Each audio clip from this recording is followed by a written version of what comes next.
What's good, everybody? If y'all take a look, it's 5:50 on Wednesday, July 19th, and I really just can't take it no more. So what I'm gonna do is I'm gonna just go over here and sit down and just really talk to y'all, really just let y'all know like what it is. It took me like 5 minutes of fucking around to actually press this record button, but yeah, I can't take this anymore. I can't do it. This isn't scripted, this isn't pre-written. I don't even know what the fuck I'm gonna talk about, but this is just coming off the top of my head right now. It's just so hard to think that a week from today, I'll be 21 years old, and that the amount of fucked up and real shit that I've really been through in just the past 2 years really baffles me.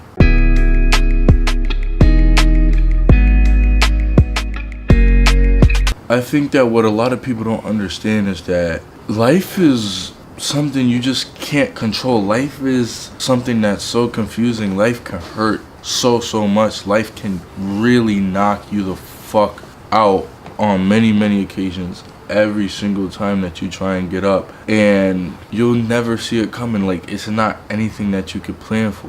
For example, this is the intro to my channel, but I don't think you guys really understand how many intros I've tried to film and how many intros that actually got filmed.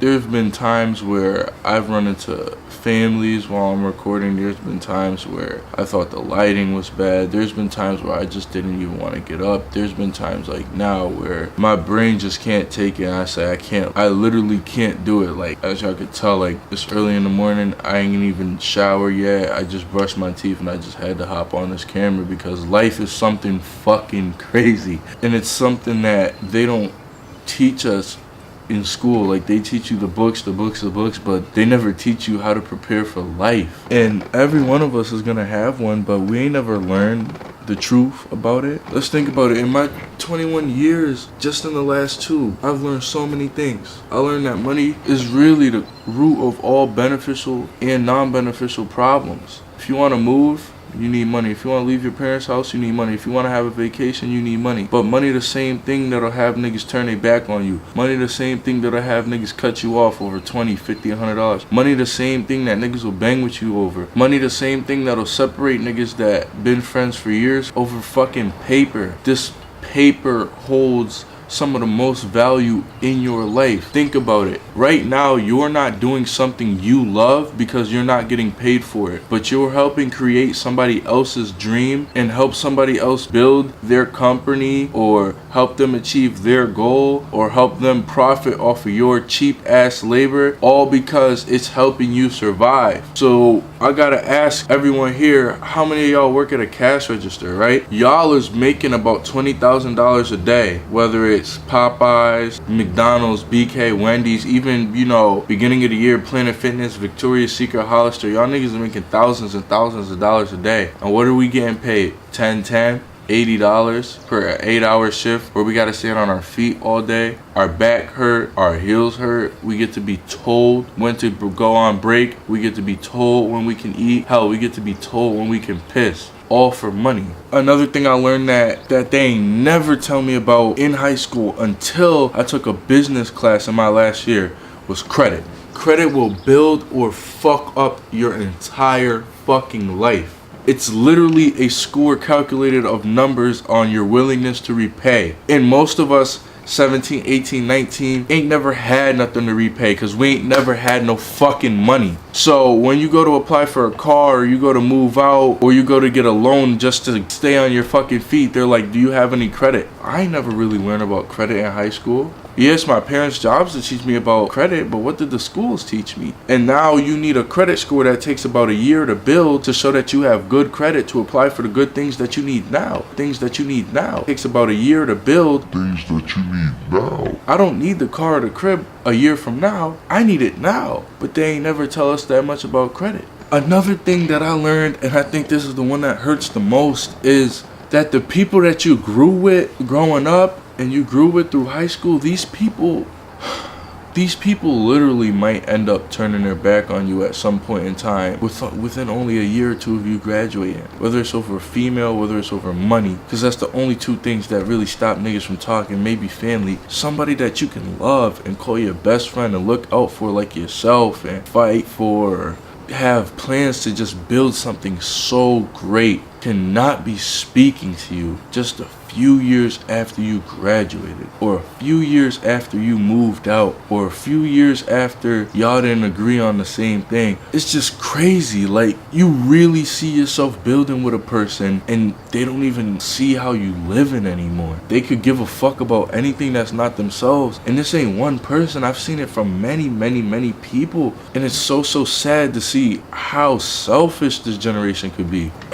And I also find it very hard to really sit down and think about what the system of college is doing to our youth. And I'm gonna have many videos on that. What they're doing is they created a system where we're taking kids that are 17, 18 years old, and they do it in the military too. We're taking kids at the most developmental stage of their life where they don't really got nothing, and we selling them a dream. We selling them this degree, but they gotta apply for this loan, which, like earlier, you don't got no credit to get, so you getting yourself and your parents in debt. So what they do is they send you to school to create a worker. But I'll get into more depth like that a little more later. Same thing with the military. You ain't got nothing. They give you about $30,000 a year, maybe a little less, maybe a little more, and you literally sell them your life. Like, you sell them your life for the next 4 to 6 to 8 years in order to make something better for yourself. But what if you applied those 4, 6, or 8 years to what you love? See, that's the thing that people don't understand. That's the thing that they don't teach us in school. They don't teach us to chase what we love. They don't teach us to chase what we give a fuck about. They teach us to chase the money. Very few professors will say, get a good job that you love. They'll just say, get a good job. I was walking around college one day and I was talking to my counselor, my mentor, and we're talking about YouTube. We're talking about how I should drop out of school and,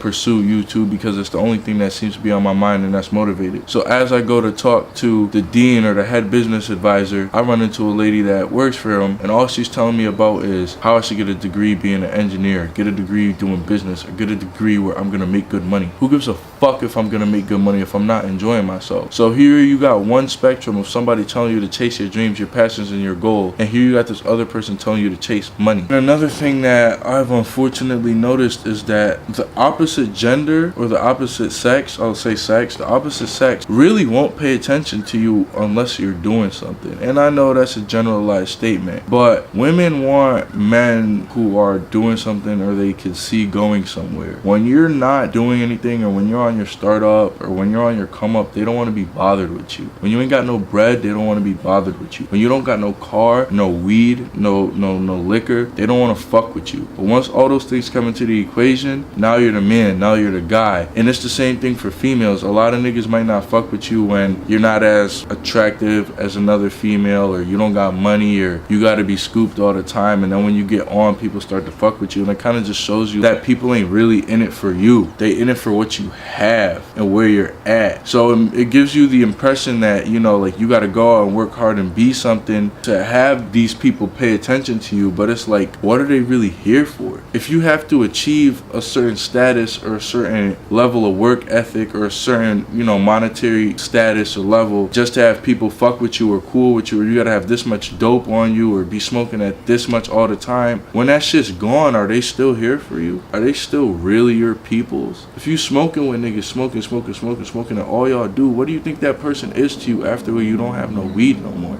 I mean, this is really just so many things that I've learned ever since I turned 21. I mean, I'm still 20. I'll be 21 in a week from today. There's just so much shit that I learned about life that's just so powerful. That's going to be what this channel is amended on. This channel is going to be amended on really funny shit, because I'm a funny ass nigga at times, but I'm also gonna try and be very serious on certain aspects, and that's something that's been running through my mind because I'm a funny person and I'm trying to build my brand, and I'm trying to look at how I want my brand to be, and I want to be funny but I also want to be serious, but I don't want people to be like, oh wow, like this dude's bipolar or whatever. But I remembered, like, everybody has multiple moods, like everybody has multiple ways to see things, everybody has multiple ways to see the same thing, and I feel like if people give me a chance, I could really educate them them while entertaining them. And I think that's really what I'm trying to do. I'm trying to take time out of my days and my life to do something that I love and help y'all see the things that I've seen in my 21 years without having to go through them. I didn't go to school and get in a lot of debt, and I should be making videos to tell people how to not do that. Because you might go to school for a year and say that this shit really ain't for me, but when you're 30 grand in debt, you kind of can't really make that choice no more. You owe somebody else money.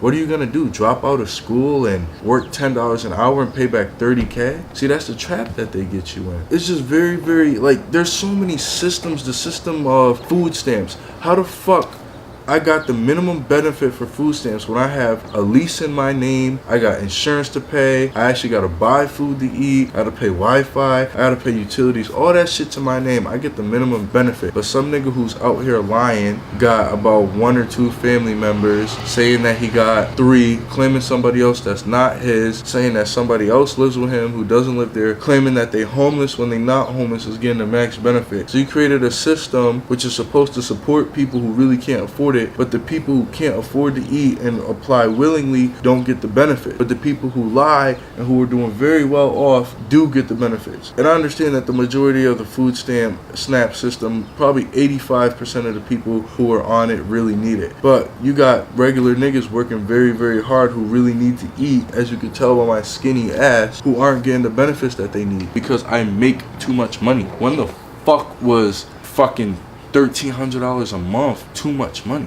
But yeah, for most videos, I'm gonna be a lot more, you know, laid back, funny, chill than this. But I really had to get on this camera and just let things out. Whether this makes it to the platform or not, I had to get up and just let it out, give myself some content to edit, because I really want to help people. I really want to make people see things the way that I see it. I want to speak my mind. That's why the name of the channel is Isaiah Speaks His Mind, because literally I feel like I have so much to share that I've learned from just growing up, moving out of my pop's house, living alone for 5 months, having a roomie for the other 3. Like life keep going, you know what I mean? Like no matter what, no matter whether you want to rut or not, my nigga, life is gonna keep going. Whether you're doing good or bad, life is gonna keep going, and it could get you in a spot where you just don't even want to do nothing. Like, to be real, like, niggas got their own crib, it was cool and all that. You know, niggas stopped doing laundry as often. Niggas stopped cleaning the dishes as often. Niggas stopped cleaning up as often. And then that affects your life because you start to get lazier. Niggas stop filming as much. Niggas stop doing as well in school. Niggas stop doing as well at work. And it's just a snowball effect. So you got to catch yourself before that rut happens, before you get to my spot. Because you'll be doing something I wanted to do at 19, which is get this shit back up and running, and I'm doing it when I'm almost 21. I bought this camera I think at the end of 2016, and I said no matter what, on January 1st I'm gonna make a video. Never happened. I went through one of the harshest breakups of my life because that was the only person that I had ever loved and was in love with, and that shit impacted me so much. My grades tanked, my motivation for fitness tanked, my motivation to do better tanked. Like, literally, like, the power of love is so strong that when you don't have it and you got used to it and you lose it, it literally hollows you out. Like, you feel empty. Like, love is the only thing that when you lose it, like, you could literally not eat for 2 days. You could not get hungry for like 2 days. Like, you could not want to talk to anybody. You could not have any sense of direction of where your life is going, because you literally lost love, but then you also lost your best friend, and that shit can really shake your life up. And all of these things that I'm talking on are just more topics to come in my further video. I got so much to put out there for y'all, so many different ways and so many schedules and so many things. It's gonna be great. To anybody who watched this entire video for as long as it is, thank you so much. I mean, this platform is gonna be great once I screw my head on right. I'm gonna have weekly videos for y'all starting from Tuesday to Friday, Tuesday, Wednesday, Thursday, Friday. You know, I'm gonna have a few series for y'all. Just thank you so much for being the fire that I needed to really restart this channel. Take shit the fuck over, nigga, because you know niggas is hype now. Oh, all that sad shit, yeah. All that shit got out me now, and then you know what I'm saying. saying, and you know how the fuck I'm bumming. Stop playing with me. Hold up, I gotta go like this, cause niggas don't got the beezy cut right now. But hold up, feel me? You know, I'ma be rocking, I'ma be hype. It's your boy Isaiah Speaks His Mind. Make sure to follow me on Instagram, follow me on Snap. Isaiah Speaks His Mind. It's the same across all 3 platforms. Add me on Snap, follow me on Instagram, subscribe to my channel, comment below. Let a friend know, because I'm really coming to take this shit over. Like, you see this here, you see this smile, you see this motivation, you see this spirit, this fucking energy. This is what niggas don't want to see, because now my competition is fucking scared, because I'm going to devour this shit. Motherfucker, I'm out. I get so smacking with the microphone, I'll finish with the bitch ass with the blammer going ham. Nigga, ain't no jamming on this bitch ass like an Instagramming. Nigga, use a bait. I hop out and flip niggas like pancakes. Slide nigga, I never hide, tryna bind a nigga. He keep ducking and running, I'ma fry the nigga. Shout out these bum ass bitches, wife and nigga. Boy, that's your grandma pants, stop lying to nigga.